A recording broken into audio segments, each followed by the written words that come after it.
السلام عليكم ورحمة الله تعالى وبركاته. إذا لهانتين بأخيار تقييمها يقدرين مدن ميل والبود دافها عالم ككتشوكتان داودي اللي سرقت مغل ونكسر وعن وحل سوقار وقت كان ظهر وكله هو ذي سومرين جني وروحي ديجان كه دلك يدلك دبدي سندين كه إنه ستة سيدين كي منيا يدوان حرون تديجان كسومالي دا مجلدا جيجا وركي جل واحد لسه عسند رانجوا فرع عبد القادر ورك ديجان كدلك يدلك دبدي سندين كه إنه وجود دول كورونا وحى كمدا دليرة الدولة ديجان كسومالي يتوبيا هي بلن قادين يكفي سنيان qorshayaasha xukuumadda dawladda deegaanka Soomaalida iyo Itoobiya ku horumarinayso dhalinyarada deegaanka waxa magaalada Jigjiga caasimadda deegaanka Soomaalida iyo Itoobiya ka furmay shirkii afraad ee dhalinyarada deegaanka wasiirka xafiiska ka hortagga iyo xakamaynta cudurka HIV/AIDS-ka dawladda deegaanka Soomaalida iyo Itoobiya ayaa ugu baaqday culimada iyo odayaal dhaqameedka magaalada Dhagaxbuur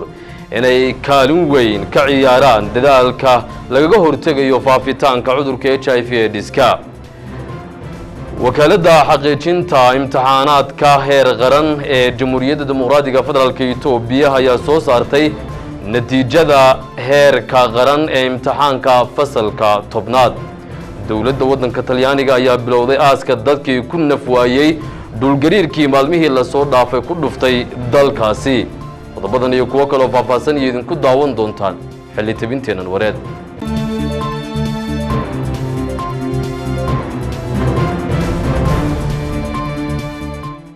waa tahay daawadayaasha qiimaha iyo qadarinta mudan oo markale saragti maqal wanaagsan oo wacan kuna soo dhawaada war wixii deegaanka dalka iyo dalka dibadiisa idinka haynay oo faahfaahsan dhalinyarada dawladda deegaanka Soomaalida iyo Itoobiya ayaa ballan qaaday inay ka faa'iideysanayaan qorshaha xukuumadda deegaanka Soomaalida iyo Itoobiya ku horumarinayso dhalinyarada deegaanka waxa magaalada Jigjiga xarunta deegaanka Soomaalida iyo Itoobiya ka furmay shirkii afraad ee dhalinyarada deegaanka faafaynta warkaas waxa ay noo eegaya wariye Maxamed Xasan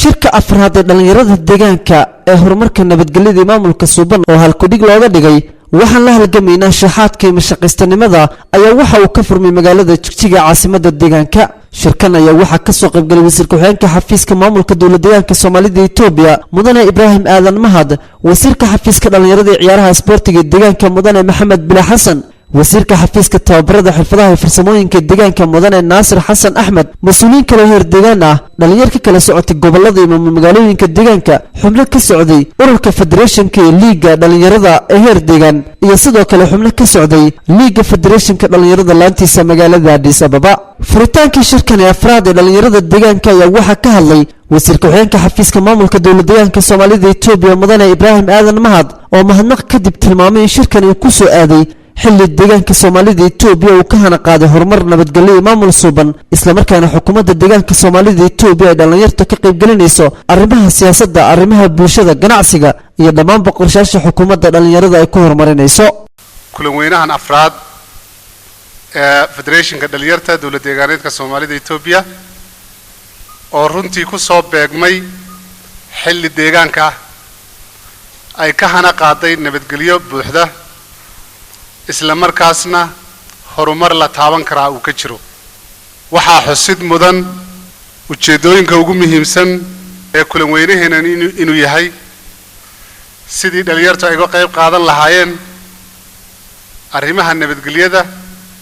horumarka iyo maamulka suuban ee deegaankeena ka hana qaaday waxa la rabaa in aragtidan ciriiriyoon aragtidan dursaarnimada inaan jabino oo aan xirfada u xaadirno aan barano kuna shaqeyna ayaa loo baahan yahay waxaad ogtihiin oon inaga caadinaga saareen in cadowgeena koobaad u yahay saboolnimo sideen kaga bixi karaa baa taala saboolnimo waxaan kaga bixi karaa kow waa dhalinyarta horta dhalinyartu haddii ay la timaado ka go'naansho haddii ay la timaado oo ay ka go'an tahay maxay qof kastoo dhalinyarihii inuu shaqo qabto oo waliba shaqooyinkan xirfadaha aan qabanno isla markaasna aan dareenno lahaansho oo inuu dhulkeeni yahay aan dareenno kana mid dhalino qorshayaasheena kobaca dhaqaalaha iyo isbeddelka aan dardargelino waxaan hubaa inaan saboolnimada ka guulaysanayno waxa lagu gaari karaa guul muruq caafimaad qaba oo hiigsanaya horumar taasna waxay ku jirtaa waa dhalinyarta waxa horumar lagu gaari karaa hadaf iyo yool la hiigsanayo oo ka soo burqanaya maskax horumarineed taasna waxa laga heli karaa waa dhalinyarta wasiirka xafiiska dhalinyarada ee ciyaaraha isboortiga dowlad deegaanka Soomaalida Itoobiya mudane Maxamed Bile Xasan oo sidoo kale ka hadlay kulankan ayaa sheegay in shirkan uu ku soo aaday xilli xukuumadda deegaanka Soomaalida Itoobiya horumar la taaban karo ay ka soo hoosay sektor kasta dhalinyartana looga faa'iideynayo fursadaha horumarineed ee deegaanka iyo dalkaba ka jira waxa farxadii ah inaan nagala qayb qaato munaasabadan kalfadhiga afraad ee dhalinyarada dowlad deegaanka Soomaalida Itoobiya aad iyo aad naan ugu faraxsanahay nagala qayb qaato kalfadhigan wuxuu kalfadhidii hore kaga duwan yahay wuxuu ku soo aaday waqti xukuumadda dowlad deegaanka Soomaalida Itoobiya horumar mar la taaban karo oo dhinac badana ah uu ka jiro sector kasta ay tahay horumar loo jeestay xisbiga dimuqraadiga shacabka Soomaaliyeedna uu go'aansaday inuu laban laabo horumarka bulshada la gaarsiinayo meel kasta ay bulshadeenu ku nooshaabeen horumar la gaarsiin la go'aansaday sidaa oo kalena ma garanaysaa ee waxa ku soo beegmay waqti federeeshinada kala duwan ee dowlad deegaankeena Soomaalida Itoobiya gobolada ay yihiin federeeshino cusub oo la soo doortay waxa weeyaan aragtida ma shaqaystanimada waa inaan jabino inaan ballan qaadno oon maanta dhana ma garanaysaa waxaan la halgamaynaa haddii aan nahay dhalinta dowlad deegaanka Soomaalida waxaan la halgamaynaa shaxaadka iyo ma shaqaystanimada shirkan ayaa intuu socday waxa dhalinyarta loo soo bandhigay qorshaha tafadka xukuumadda dowlad deegaanka Soomaalida Itoobiya ee dhalinyarada shaqo abuurka ugu sameynayso iyadoo dhalinyarada laga qayb gelinaya dhinacyada kala duwan ee horumarka waxa sidoo kale dhalinyarta loo soo bandhigay qorshayaal muhiim ah oo dhalinyarada ka caawinaya dhanka shaqo abuurka iyo jabinta fikirka mashaqaysanimada ah sida qorshayaasha dhalinyarada qaar muddo yar gudaheed ay kaga baxeen saboolnimada iyagoo oo raacaya tubta ay xukuumadda u jeexday ee faqriga looga baxayo waxa sidoo kale dhalinyarta loo soo bandhigay qorshayaasha ururka federeeshinka ee liiga federeeshinka ee deegaanka waxaana halkaas hadallo kooban ka soo jeediyay wasiirka xafiiska tababarada xirfadaha ee farsamooyinka deegaanka mudane Naasir Xasan Axmed imika maanta deegaankeena 80% inta construction ka socdo Soomaa xilligan TVD ka dhameeyno MEC ga lagu wareejin microfinance ga maxaa loo furay microfinance ga xilligu qofku TVD ka baxala siin taa kaliya tan nigama haray mashaariicaha dawladda ka socdo dhanba sub contract nagu siinay shirkan ayaa intuu socday mas'uuliyiintii hogaaminaysay dhalinyarta ka soo qayb gashay waxay halkaasi ka ballan qaadeen inay sii dardargelinayaan kaalintooda kaga aadan horumarka haatan ka hana qaaday dowlad deegaanka Soomaalida Itoobiya ayna hal meel ah ugu soo wada jeesanayaan jabinta fikirka mashaqaystanimada ah mudane Roble Maxamed Shire gudoomiye ku-xigeenka ururka federeeshinka dhalinyarada deegaanka ahna kusimaha gudoomiyaha ayaa sheegay in dhalinyarada ay ballan qaadayaan ka faa'iideysiga qorshayaasha xukuumadda deegaanka Soomaalida Itoobiya ay ku horumarinayso ujeedooyinka ugu weyn ee maanta aan isugu imanay halkan shirweynaheena caadiga ee kalfadhiga afraad ee heer dal iyo heer deegaanba ka dhacaya sidan kala duwan inaan horumarka iyo qaybaha kala gedisan oo dhan aan kaga faa'iideysano xidhmooyinka iyo boolisiga iyo package-ka dhalinyarada ee istiraatiijiyada xukuumadda dalkeena iyo ta deegaankuba ugu tala gashay aan sideeda uga midho dhalino oo dadkii ka faa'iideystay ku dhaqmana aan noqono qaar ka mid ah dhalinyarada ka soo qayb galay kulankan oo aynu waraysi la yeelanay ayaa sheegay inay sii xoojinayaan kaalintooda kaga aadan ka qayb qaadashada horumarka ka socda deegaanka waliba dalka intiisa kale dhalinyarta ayaa ah laf-dhabarta bulsho kasta iyadoo dhalinyarta deegaanka sanadihii ugu dambeysay ay ka faa'iideysteen qorshayaasha xukuumadda deegaanka Soomaalida Itoobiya ay dhalinyarta ku horumarinayso isku soo wada duuba shirkan ee afraad ee dhalinyarta deegaanka ayaa waxaa soo xaadiray 580 xubnood oo ka kala socday gobolada iyo magaalooyinka deegaanka iyo waliba ururada federeeshinka heer deegaan iyadoo 100 ka mid ah dhalinyartan ay ka qayb galayaan shirka dhalinyarada federeeshinka heer qaran ee 24 bishan ka dhici doona magaalada Addis Ababa ee caasimadda dalka shirkan afraad ee dhalinyarta deegaanka ayaa intuu socdo waxaa la rajaynayaa inay ka soo baxaan qorshayaal muhiim ah oo dardar gelinayo barnaamijyada kala duwan ee xukuumadda deegaanka Soomaalida Itoobiya ay ku horumarinayso dhalinyarta deegaanka wasiiradda xafiiska kahortaga iyo xakamaynta cudurka HIV/AIDS dowladda deegaanka Soomaalida Itoobiya ayaa ugu baaqday culimada iyo odayaal dhaqameedka magaalada Dhagaxbuur inay kaalin weyn oo mugle ka qaataan dadaalka lagaga hortagayo faafitaanka cudurka HIV/AIDS wariyaheena Maxamed Maxamuud Dhacde ayaa baahinta warkaasi noo eegaya wasiirka xafiiska ka hortagga iyo xakamaynta HIV/AIDS-ka ee dowladda deegaanka Soomaalida Itoobiya Marwe Kaamile Axmed Nuur oo ka hadlaysay dood cilmiyeed xafiisku ugu qabtay maamulka magaalada Dhagaxbuur culimada iyo hogaamin dhaqameedka ayna ka soo qayb galeen gudoomiyaha gobolka Jarar Mudane Cabdi Cali Mataan iyo maayarka maamulka magaalada Dhagaxbuur Mudane Maxamed Xasan Suufi ayaa waxay sheegtay in cudurka AIDS-ka xakamayntiisu ay u baahan tahay dadaalo loo dhan yahay oo ay qayb ka yihiin odayaal dhaqameedka culimada haweenka dhalinyarada iyo mas'uuliyiinta dawladda wasiirka xafiiska ka hortagga iyo xakamaynta HIV/AIDS-ka ee dowladda deegaanka Soomaalida Itoobiya oo si gaar ah ula hadashay hogaamin dhaqameedka iyo culimada maamulka magaalada Dhagaxbuur ayaa waxa ay sheegtay in ay meelaha waaweyn ee ay bulshadu ku kulanto ay ka wacyi geliyaan bulshada cudurka HIV/AIDS-ka anaga xafiiskana qorshayaal badan baan dejinay sidii bulshadana lagu badbaadin lahaa iyo sidii bulshadu ay u baranayaan xanuunkan dhibka uu leeyahay marka in idinku waxaad tihiin doorka ugu muhiimsan ee wax ka qaban kara saan ognahay maxaa yeelay dad deegaankeena 100% waa dad islaam ah waa dad haddana dhagahooda u soo jeedaan culimada iyo waxgaradka sidaa darteed in idinku doorkii aad lahaydeen ka culimada iyo ka waxgarad ahaan inaad nala qaadataan bay ugu talagalnay tababarkan gudoomiyaha gobolka Jarar oo ka hadlay siyaabaha loo xakameeyo cudurka AIDS-ka ayaa waxa uu sheegay in loo baahan yahay in la fududeeyo guurka wadaagida qalabka kala duwan ee birahana la iska ilaaliyo in culimada ka qayb qaataan wacyigelinta kana sheegaan masaajidada iyo meelaha fagaarayaasha ee isugu yimaadeen culimadu ilaa waxa laga cabsanayo in dhibaatadaasi ay halista ah nagala dagaalamayo waa ubadkeeni weeye haday tahay gabadh hadii wiil yahayba waa meelaha ay runtii waxyaabaha loo baahan yahay in aad iyo aad looga feejignaado inaan la faquuqin lana takoorin dadka cudurkaasi uu haleelay in la daryeelo oo la taageero loo fidiyo dadka xanuunkaas la nool yaani wixii kolba taageero inaad u fidiso oo u gacan qabato waa xawooye dhamaanteenba qof kasta oo wax garad ah waajib saaran weey xirfadlayaasha xafiiska ka hortagga iyo xakamaynta HIV/AIDS-ka dowladda deegaanka Soomaalida Itoobiya ayaa dood cilmiyeedkan ugu soo bandhigay odayada qodobo kala duwan oo fahan dheeraad ah ka siinaya sida looga hortago iyo kaalinta ay iyagu ka qaadan karaan hogaamin dhaqameedka iyo culimada ayaa waxay ballan qaadeen in ay kaalinta kaga aadan ka qaadanayaan ka hortagga iyo xakamaynta cudurka HIV/AIDS-ka kana wacyigelinayaan bulshada qaybaheeda kala duwan aniga oo ku mahadinaya Ilaahay iyo dadka sabab u noqday koobtan waxaan ku mahadinayaa alxamdulilaahi rabbil caalamiin qaybta aan ku leenahay qayli wax baan ka qaadanaynaa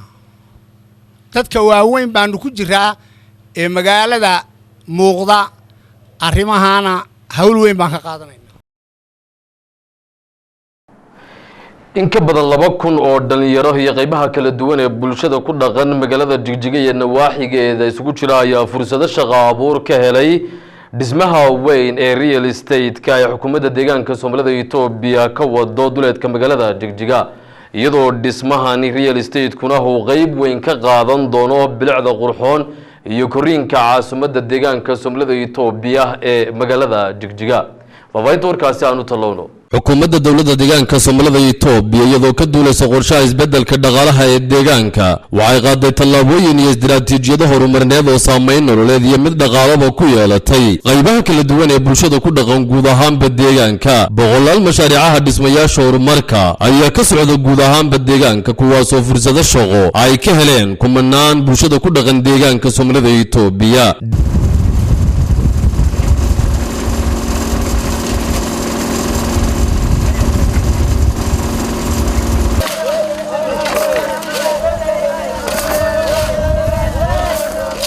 dhismahani xarunta real estate waa mid ka mid ah dhismayaasha horumarineed ee xukuumadda deegaanka Soomaalida Itoobiya ay ka wado magaalada Jigjiga waxaana dhismahani maalin walba u soo shaqo taga boqolaal dhalinyarada ku dhaqan magaalada Jigjiga ee xarunta deegaanka Soomaalida Itoobiya iyo nawaaxigeeda kuwaasoo fursado shaqo ay noloshooda ku maareeyaan halkani ka helay waxaan dadka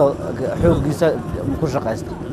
balse laakiin awal ma aan heli jirin meelan xoogayga wax kaga soo goosan laakiin hadda waxaan helay meel aan xoogayga wax kaga soo goosano waxaan maareeyaa wixii hawleen u baahanayo oo dhan ayaan ku qabsadaa ama bil xafadeed han siino ama aradbax han ka dhigano ama se beerahan ku qodanay ganacsi fiican ayaan ka helay anigoo maartay muruqmaal hadda halkan ugu jira kuna faraxsan shaqadeedan maanta aan hayo maxaa yeelay hadda ka hor shaqada tan ma aan hayn waxa weeye waan iska fadhiyey inaan shaqaysta ayaan u imiday aan xoogayga maalo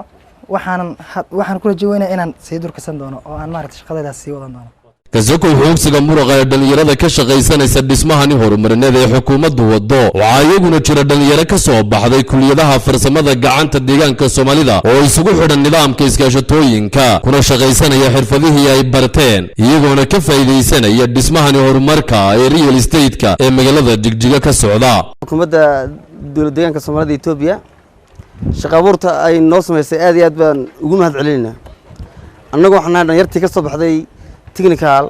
technical ama farsamada gacanta ee loo yaqaano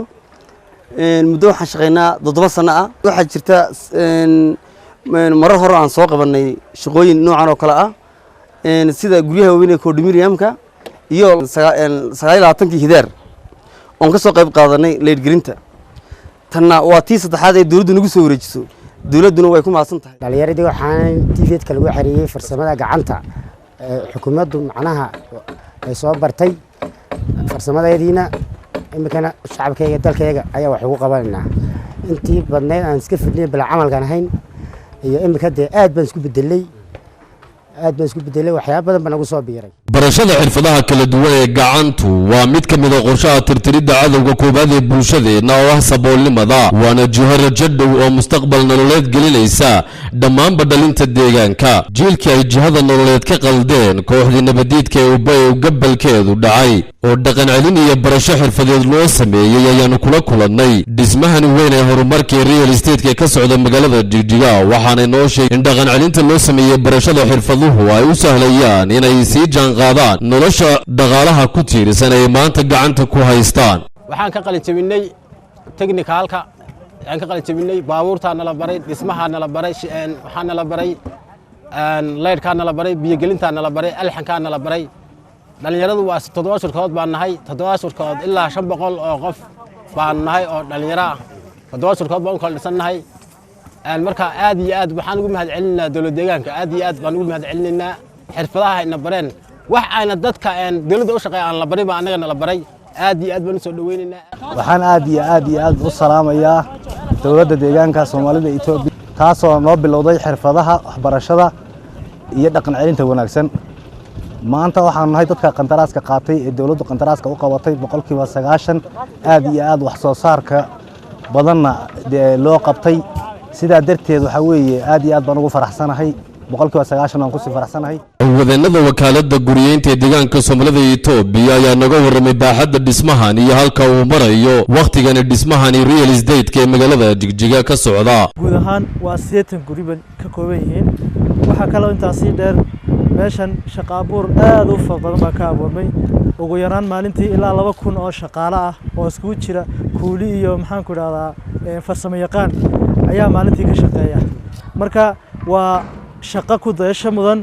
oo ammaan mudan iyo muddo dhow gudaheedna maaragtay marka ugu badan tahay bil gudaheed inay ku dhamaato ayaan ku wadnaa marka laga tago fursadaha shaqo abuurka iyo ilaha dhaqaale ee dhismahani ay ka heleen bulshada ku dhaqan magaalada Jigjiga iyo nawaaxigeeda ayaa waxa uu dhismahani markii la soo gabagabeeyo uu noqonayaa mid kaalin weyn oo muuqata ka qaata bilicda iyo korriinka caasimadda magaalada Jigjiga bulshada ku dhaqan degmada Xarshin ayaa cadeeyay inay joojinayaan xidhashada dhulka seeraha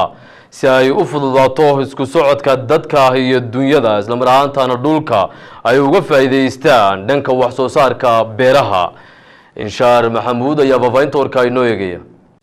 shirweynihii ugu dambeeyay ee wada tashiga xukuumadda iyo shacabka ayaa lagu go'aamiyay in la joojiyo xidhashada seeraha looga faa'iideynayo wax soo saarka dhulka haddaba iyada oo laga duulayo go'aamadii ka soo baxay shirweynahaas ayaa si looga dhaqangeliyay degmooyinka waxaa kulan lagaga hadlay arrinta seeraha lagu qabtay degmada Xarshin kulankan waxaa ka qayb galay gudoomiyaha gobolka Faafan Nuur Xayir Qaasi madaxa xafiiska biyaha ee gobolka Faafan Maxamuud Cabdi iyo madaxa xafiiska waxbarashada ee gobolka Faafan Maxamed Cali gudoomiyaha degmada degmada xarshin siciid cabdiraxmaan iyo qaybaha kala duwan ee bulshada gudoomiyaha gobolka faafan mudane nuur xayir qaasim oo kulankan furay ayaa sheegay in gobolka faafan leeyahay dhul aad u ballaaran oo ku habboon wax soo saarka beeraha oo ay ka soo go'aan dalagga kala duwan ee beeraha isla markaana ay ku tiirsan yihiin shacab aad u tiro badan balse ay jiraan shakhsiyaad si gaar ah u oota seeraha bulshadana ka dhax abuura dhibaatooyin kala duwan wuxuuna gudoomiyuhu carabka ku dhuftay in aan loo sii dulqaadan doonin shakhsiyaadka caqabada ku ah in dhulka looga faa'iideysto sida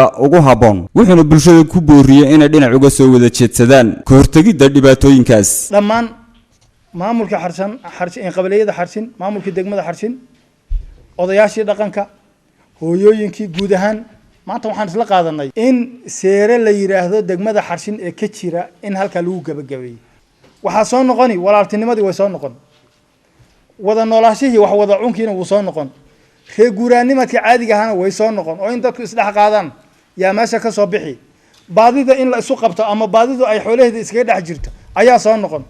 marka guud ahaan noloshanadii rasmiga ahayd ee la yaqaanay ayaa noo soo noqonaysa odayaasha ka qayb galay kulankan ayaa waxa ay cadeeyeen in ay u hoggaansamayaan go'aamada ka soo baxay shirweynihii wada tashiga waxaan aaminsanayaa anugu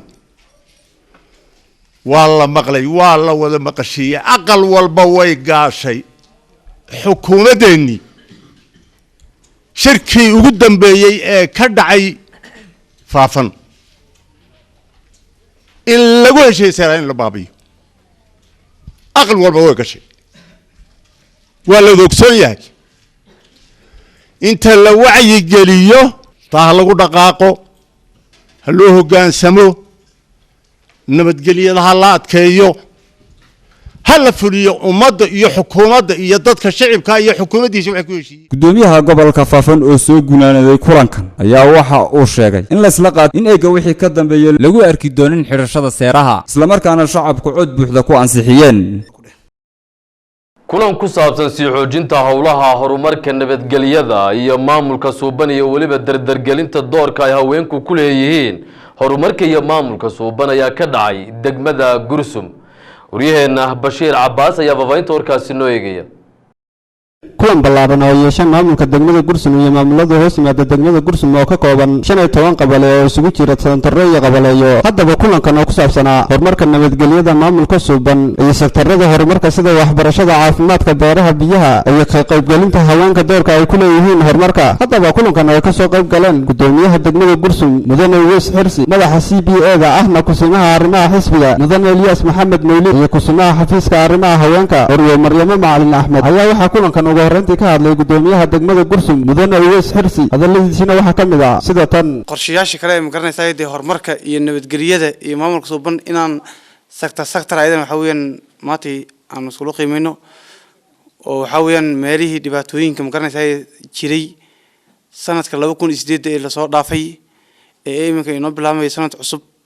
ee 2009 meelihii jiracsanaa ee magaranaysa ama dhaliilaha ay ka jireen si magaranaysa aan isku garanno oo loo gudbin 2009 sidoo kalena kulankan ayaa waxa ka hadlay madaxa CBA-da ahna kusimaha arrimaha xisbiga mudane Ilyas Maxamed Mawlid hadaladiisina waxa ka mid ah dhanka magaranaysa beeraha iyo xoolaha iyagana in magaranaysa maxay sidoodii magaranaysa maxay ahayd magaranaysa heersibostigu in magaranaysa xooluhu si soo shaqeeyo ka magaranaysa DA-gu in magaranaysa sidoo u shaqeeyo inaad la xisaabtantii baa loo baahan yahay magaranaysa shaqaalaha santarka ku qoran magaranaysa maxay ahayd DA-da ku qoran magaranaysa santarka iyo magaranaysa waxbarasho wax ku qoran dhamayna la xisaabtiin oo magaranaysa xarumo dhan functional noqdaan haddaba kulankan oo ahaa mid ugu soo xoojinayo horumarka nabadgelyada maamulka suuban ee degmada Gursum iyo doorka haweenka ay ku leeyihiin ka qaybgalka haweenka ayaa gabagabadii kulankan waxaan wax ka weydiinay kusimaha madaxa xafiiska arrimaha haweenka Marwo Maryamo Macalin Axmed iyadoo la dareekeeda cabiraysa ayaa waxay dhahday sida tan xisbigeena dimuqraadiga shacabka Soomaalida Itoobiya wuxuu inoo soo dhaadhiciyay wax kasta oo danaheenu ku jiraan wuxuu inoo soo dhaadhiciyay dumar ahaan xaquuqo badan oo awal hore aynaan heli jirin hadda waxaan leenahay madaxweyne ku xigeen waxaan leenahay afayeen ku xigeen waxaan leenahay wasiiro waxaan leenahay maxay ahayd xildhibaano marka maadaama oo inta aan leenahay annaguna waxa aan maxay ahayd ballan qaadaynaa ka dumar ahaan inaan xoojin doono awaamiir kasta oo xisbigeenu soo dhaadhiciyo inaan ku dhaqmayno. haddaba isku soo duuba kulankan oo aan ahayn markii ugu horeysay ayaa ah kulamo inta badan ay yeeshaan maamulka degmada Gursun iyo qabalayada hoos yimaada kaasoo sal u ahaa mid lagu sii xoojinayo horumarka nabadgelyada iyo maamulka Suudaan. Bashir Abbas, telefishinka caalamiga ee STV degmada Gursun. ganacsatada ku dhaqan degmada Baaray ee gobolka Afdheer ayaa sheegay in nidaamkooda ganacsigu meel fiican marayo isla markaana ay ka faa'iideystaan adeegyada kala duwan ee horumarinta dhanka ganacsiga. Lumaan Cadde ayaa faafaynta warkaasi noo eegaya. waxaa markaa ka dambeysa sii taraya isbedelka ganacsi ee ka jira degmada Baaray ee gobolkaasi Afdheer iyadoona markaad eegto dhaqdhaqaaqa ganacsi ee ka jira magaalada Baaray uu yahay mid si xawli ah ku socda. waxaana booqanay goobaha ganacsi ee ka jira magaalada Baaray sida suuqa kala iibsiga xoolaha nool ee saylada Baaray iyadoona halkaasina lagu kala iibsanayay saddexda nooc ee xoolaha nool ee bulshadeenu ay dhaqato sida looda, geela iyo waliba adhiga iyadoona halkaasina ay si habsami leh u kala gadanayaan bulshada qeybaheeda kala duwan ee ku dhaqan degmadaasi Baaray. waxaana wareysiyo kala duwan aanu la yeelanay qaar ka mid ah dilaalinta iyo waliba odayaasha ku dhaqan degmadaasi Baaray oo ayagu ku sugnaa sayladaasi kuwaasoo nooga warbixiyay xaaladda saylada iyo waliba sida xoolaha loo kala iibsanayo. suuqa iyo dawladda iyo dhan walbaba aad iyo aad baan anagu hadda ay noola sibantahay way aad bay u fiican tahay. dhanka dakhliga aad baan maxaan ku raahdaa saylada xoolaha aniga waxaan ahay dilaalayda gudoomiyaheeda dakhliga si fiican baan wixii noo imaado u xareynaa kan maaliyadda iyo kan limaadkaba si fiican baan loo qaadaa. way fiican tahay hadda wax dhiba iyo wax tirinahay isku dhacana kama jiro wixii xoolo la keenana way gadmaan way iska fiican tahay sayladu inta aad ku aragteen weeye xoolahan si fiican ba loo gataa sayladda macnaha waa wixii imaado waa la iibiyaa. intaasi kadib waxaanu soo dhaxmarnay bartamaha suuqa magaalada Baaray anagoona la sheekeysanay qaar ka mid ah ganacsatada ku dhaqan degmadaasi Baaray ee ayagu iibiya noocyada kala duwan ee raashinka, bagaashka iyo waliba dharka kuwaasoo na tilmaamay inuu yahay dhaqdhaqaaqa ganacsi ee ka jira magaalada Baaray mid si xawli ah ku socda. hadaladoodina waxay ahaayeen sidan. ganacsatada Baaray yaan ka mid ahay marka aad baan u fiicnaa alxamdulillah. ganacsigani waxaana howlahaana aad buu fiican yihiin macnaheedu waxaan nahay ganacsatada canshuur dhaafka ka soo qaadata raashinka dibna wax uga siraasata marka aad iyo aad bay ganacsigu noogu fiican yahay. canshuur dhaafkan iyo waxan ay howlahan dawladdu noo sameysana aad bay macnaheedu ugu wanaagsannahay. wax fiican bay noo qabatay dawladdu. waqtigii hore iyo maanta isku mid ma nihin, farqi weyn baa u dhaxeeya. waxa weeyaan dad kor u soo kacay oo ganacsigiisa iyo ma garanaysaa biyihii, waxbarashadii, maxaan ku dhahay caafimaadkii, gabadh kasta oo ma garanaysaa xaamilo ah meesheeda loogu tagi, meesheeda lagu ogyahay. ambalaastii baa noo joogta marka maasha Allah waqtigii hore iyo hadda maxaa isku mid naga dhigay. waan aad iyo aad baan ugu mahad celinaynaa xukuumadda dawladda deegaanka Soomaalida. Lumaan Cadde Axmed, telefishinka caalamiga ah ee STV bartamaha magaalada Baaray ee gobolka Afdheer. warka dalkan idinka hayno wakaaladda xaqiijinta imtixaanaadka heer qaran ee Jamhuuriyadda Dimuqraadiga Federaalka Itoobiya ayaa soo saartay natiijada imtixaanka heer qaran ee fasalka 10aad. Mustafa Yuusuf ayaa faafaynta warka inoo eegaya. wakaaladda imtixaanaadka heer qaran ee Jamhuuriyadda Dimuqraadiga Federaalka Itoobiya ayaa sheegtay in laga bilaabo 21 bishan aan ku jirno la soo bandhigayo natiijada dhibaca imtixaanka heer qaran ee fasalka 10aad. waxayna wakaaladdu sheegtay in ardayda sanadkan qaadatay imtixaanka fasalka 10aad ay natiijadooda ku ogaan karaan iyaga oo taleefankooda gacanta ku qoraya xarfaha RTN horeysiinaya nambarka registraalkana gelinaya ay message u diraan nambarka 8181 amaba ay galaan bogga internetka wakaaladda imtixaanaadka heer qaran ay ku leedahay kuna ogaan karaan natiijada imtixaankooda. ku-xigeenka wakaaladdan imtixaanaadka heer qaran ee Jamhuuriyadda Dimuqraadiga Federaalka Itoobiya Dr. Zarihun Dureysa oo warbaahinta heer qaran u waramay ayaa sheegay in sanadkan imtixaanka heer qaran ee fasalka 10aad ay u fadhiisteen arday dhan 1,040,985 arday iyadoo ardaydana 47.7% yihiin gabdho. waxayna dhammaan ardayda qaadatay imtixaankan heer qaran ee fasalka 10aad ay 73.8% ay keeneen natiijada imtixaanka dhibco ka sareeya 2 sida uu sheegay mas'uulku. warka dalka dibadiisa dawladda Talyaaniga ayaa bilowday aaska dadkii ku dhintay dhulgariirkii maalmihii la soo dhaafay ku dhuftay dalkaasi Talyaaniga. cabduuli maxamed cali ayaa faafahinta warka inoo eegaya. dowladda talyaaniga ayaa bilowday aaska dadkii ku dhintay dhulgariirkii maalmihii lasoo dhaafay ka dhacay dalkaasi talyaaniga iyadoo aaskana ay ka soo qayb galeen madaxda ugu sarreysa dalkaasi talyaaniga oo uu ka mid yahay ra-iisul wasaare ku-xigeenka dalkaasi talyaaniga Matteo Renzi iyo dhammaan eheladii dadkii ku nafwaayay dhulgariirkani. inkasta oo dadka ku nafwaayay dhulgariirkani ka dhacay dalkaasi ay yihiin dadka talyaaniga ayaa waxaa la xaqiijiyey in ay ku jiraan dad ka soo jeeda dalal kale oo ay ka mid yihiin muwaadiniin u dhashay dalka Ingiriiska. dhulgariirkani oo ay ku dhinteen dad ka badan 300 oo qof isla markaana ay ku dhaawacmeen 100 qof ayaa waxaa sidoo kale dhulgariirkani uu barakiciyay dad ka badan 2500 oo qof iyadoona kooxaha gargaarka bini'aadantinimada ay wali dhismayaasha ku burburay dhulgariirkani ka raadinayaan 100 dad ah oo la waayay. waa tahay daawadayaashada qiimaha iyo qadarinta mudan intaas waxa inoogu dhan war wixii deegaanka dalka iyo dalka dibadiisa idinka haynay oo si toos ah idinka imanaysto studio anaga xarunta deegaanka Soomaalida ee magaalada Jigjiga. warkayga waxaad la socodsiinay anigoo Afar Cabdi aniga asxaabta kala qayb qaadatay xilitabinteena wareed intaan dib ugu kulmi doono xilitabinteena dambe wareed waxaan idinku dhaafaynaa. Assalaamu calaykum waraxmatullaahi tacaala wa barakaatuh.